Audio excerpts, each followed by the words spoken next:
Carson. I'm at the 10th Mountain Division reunion in Denver, and it's August 5th. And I'm interviewing. Bob Greider, And what unit were you in?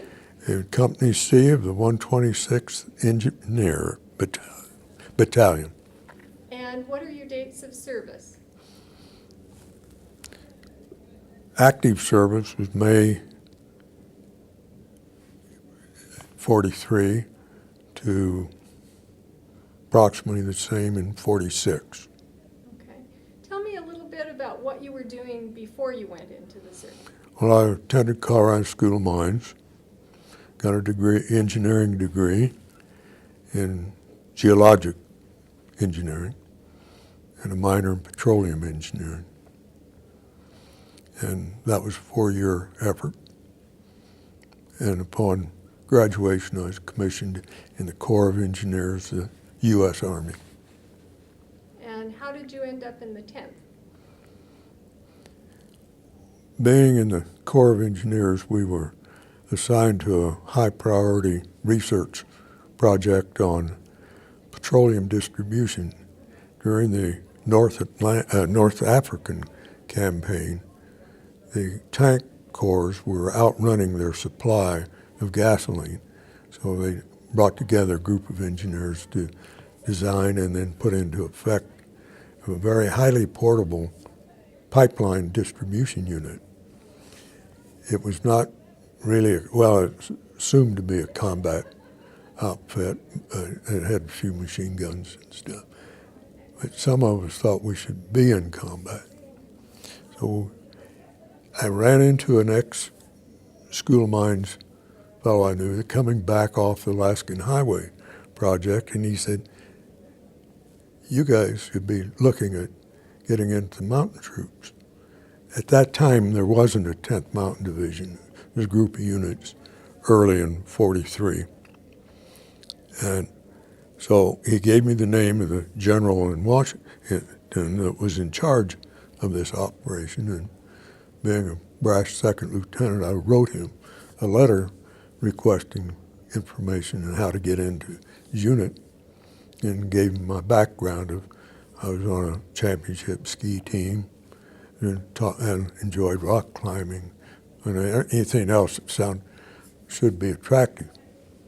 So I got a letter back and chewing me out for going out of the line of communication and suggested I apply through the captain and on up. So I immediately did that, and some time passed and I got word back through the company that I was transferred to Pando, Colorado in the Mountain Winter Warfare Board. And so I went in and asked, "How's this going?" The first sergeant was pretty brutal. He said, "Look, you've gone out of command. You're going to get reprimanded, and this is the highest priority unit you can be in. There's no way you can get transferred." So when the orders came to me, I took them to him, and he was completely amazed, and I asked why. He said, "Well, your application for transfer is still on my desk." So that was it. Then later, some other fellows, like Tom Cole, and wrote me a letter and wanted to know how I got in the mountain troops. So I told him, and within a month he was on his way to Camp Hale. We were schoolmates, and we were in the same Army unit for the whole time. Leon Keller was another lieutenant that used the same procedure.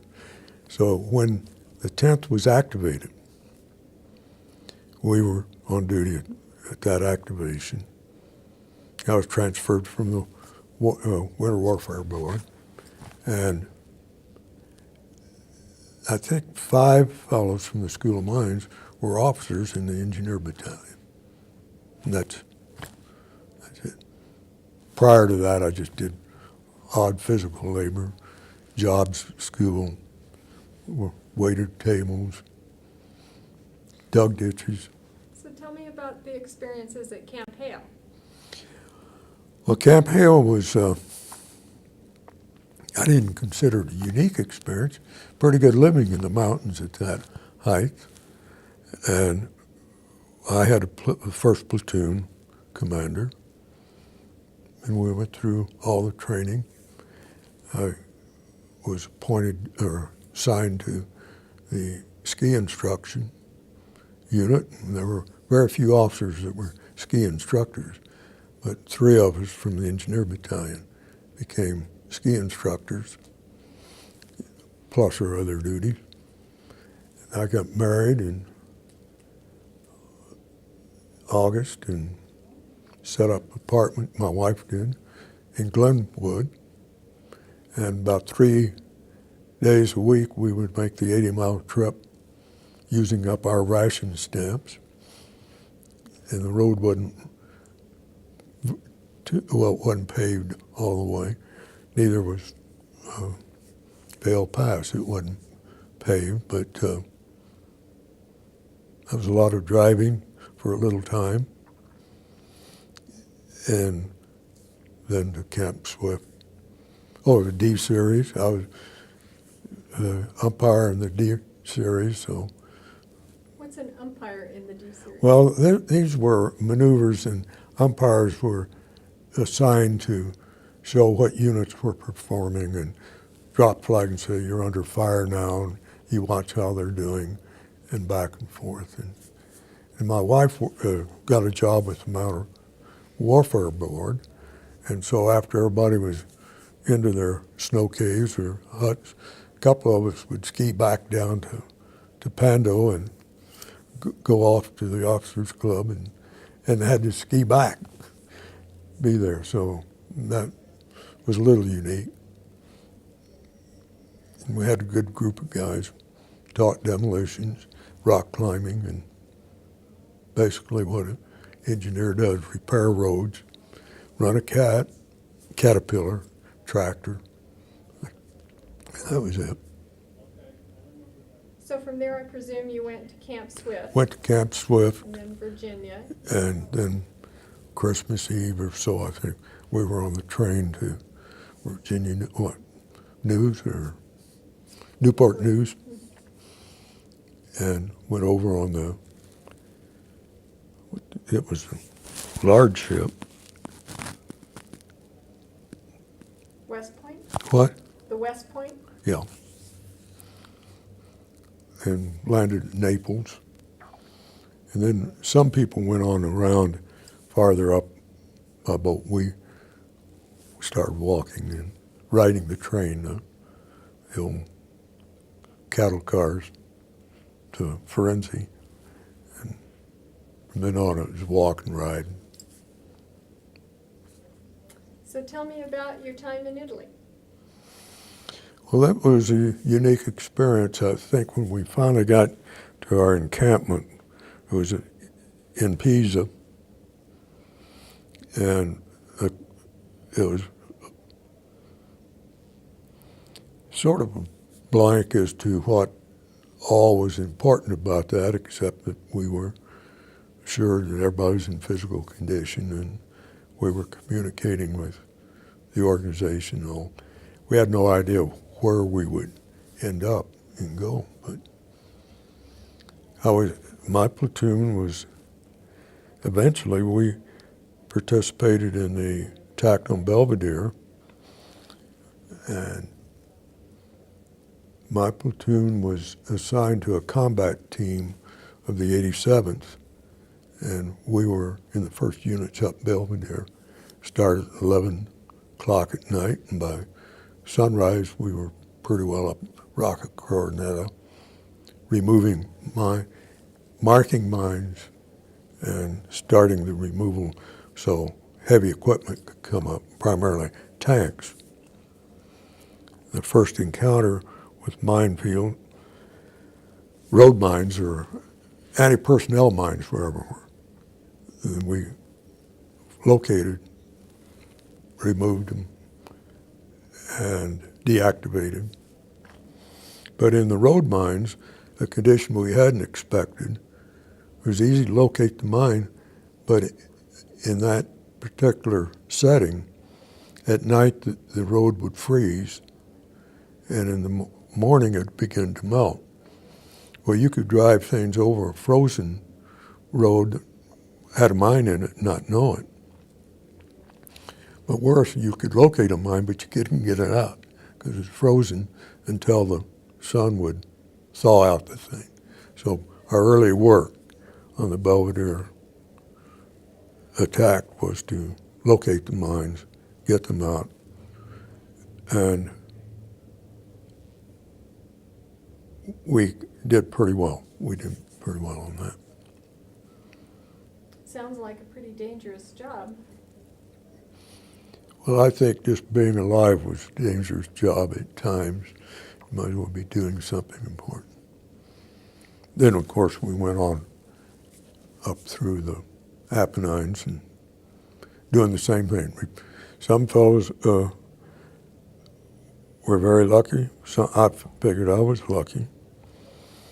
The others were killed just doing the same work. So repairing roadways, constructing passages so trucks and everything could get through, and building bridges, Bailey bridges, putting those in. We did all that. And then later, as we went into the Po Valley, I became assigned to the battalion operations, and I forgot about that guy. The S3 was also turned out to be a former School of Mines engineer. These all helped consolidate a long lifetime friendship, and we didn't know. And we went up through the Po Valley and arrived at the Po River, I think it was April 22nd. And at that point, we needed to get boats to go across the river. And my commanding officer sent me back to Corps headquarters in a Jeep. And on both flanks, Germans were still there because we had outrun our flank support. Went back late at night, got to Corps, which was the supply point for assault boats, and was first told that the field assault boats that were motorized were assigned to either the 85th or another division on our right flank, and they were across the Po first. And I ended up in full colonel's office explaining that the 10th was now on the Po River, and he called his commanding officer. A crazy story that the 10th was already on the Po because they thought we were 10 to 15 miles from there. And his commander said, if that lieutenant says they're on the Po River, they're on the Po River. We can't keep up with the 10th. Something like that. So I went into the situation room and saw the maps, and they moved that. And this was about midnight. Corps has a different attitude than division. They were quite perturbed about waking people up and expecting things. But I did get 5 trucks and 10 boats on each truck and started off back to the division, or our battalion. Arrived there just before sunup, just getting light. And we could see fire from other operations going on our flanks as we drove up. But we made it, no problem with that. But it was important to get those trucks that far north in the darkness. I reported in, the trucks were there. I know there's several stories about various people finding the boats, and they were fortunate they found them, but you couldn't get Corps to drive 5 6x6s that far north into the battle zone unless they were specifically going. So my commander said, go see General Hayes, tell him the boats are here. So I went to Hayes. He had a little trailer, and he tan field jacket on. He's already up. And he took me, and we went up on the levees. And he said, look out there, Lieutenant. There's not a German in sight. We're going to cross. Now, I said, aren't you going to wait for dark? Just make the river crossing in the dark, like the books say. He said, we're going as soon as we get the troops in between here and there, and he down the levees and go. So I said, yes, sir. Went back, reported, and then sacked out somewhere. Had been up for 30 hours. It was a successful crossing. We lost some men on it, but we had the engineers paddle the boats across. Then they had to bring them back, and with the current, boats would cross and then come back. They were moving downstream, and then the guys had to pull them. It's pretty exhausting work. From there on, it was a little faster into the Lake Garda region, and the Germans had blown the tunnels, and that was another hindrance, and I ran into Hayes once more at the tunnels. He was very unhappy the engineers couldn't get that rock out of there that fast, but we did. I think Company B, that was Tom Cole's company, did the major work on the tunnels, and then we worked on up to the head of Lake Garda, and we're ready for another push, and the war was over.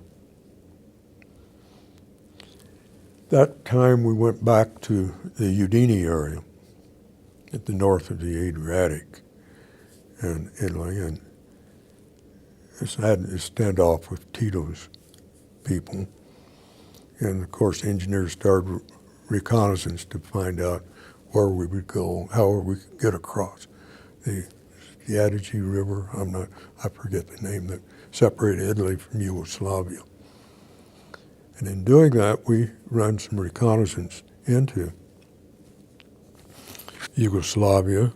It was a nervous situation because the Yugoslavians looked very young, looked like Boy Scouts, red kerchief, of course, and shorts, and submachine guns. And you come up against people who look 15, 16 years old. It was nervous. From that point, after that trip into Yugoslavia, I was sent to Rome for a week. It seemed that somebody realized we had literally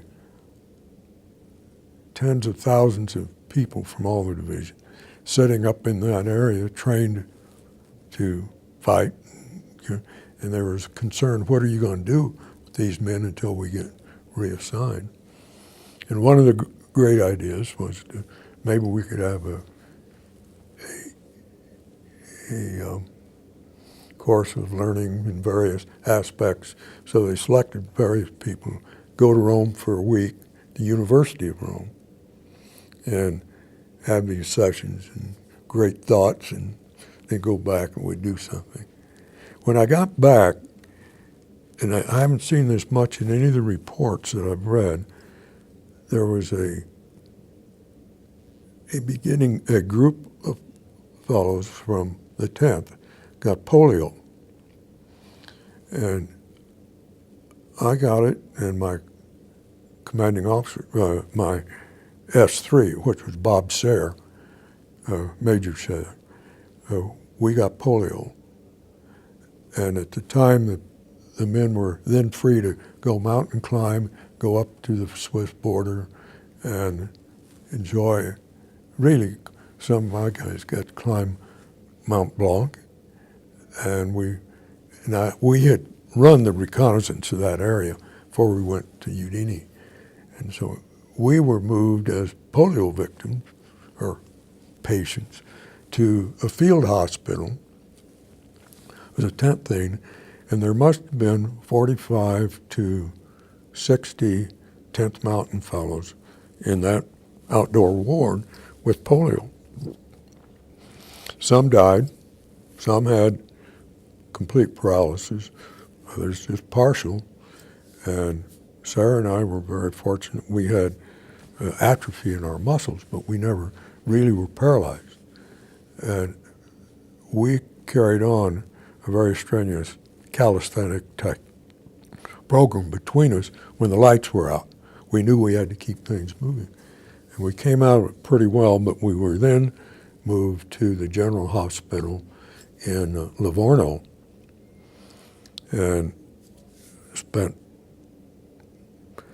all the time left in a hard physical rehabilitation. Both of us came out pretty well. And then the 10th was to embark from Livorno, go back to the States, and we assured we would have a 30-day leave and reassemble in Colorado Springs. But we were on the ocean when both atomic bombs were dropped. When the first one was quite exhilarating, and I had been returned to the division for active duty since we were going to train to go to Japan. And after our 30 days, went to Camp Carson. It's now Fort Carson, and were told we were going to Camp Swift. We just found an apartment, which was hard to do. Packed everything up in my Ford coupe and headed for Camp Swift again, where I joined the 2nd Engineers and was company commander of C Company. Same designation for the 2nd Division. Then the first physical after that, they threw me back in the General Hospital, where I was assigned for about a year. And when I got released from the hospital, got out of the service. In the interim period, I'd become a captain and got a little raise in pay. That was it. Well, I want to make sure that we have enough time to get down to the memorial service. Let's go. But I have just one more question. How do you think your experiences have affected the rest of your life? Well, I think they've affected it positively. Command and instruction of groups of men, being willing to lead and show, and if I can do it, you can do it. You can't push a piece of string, but you can pull it.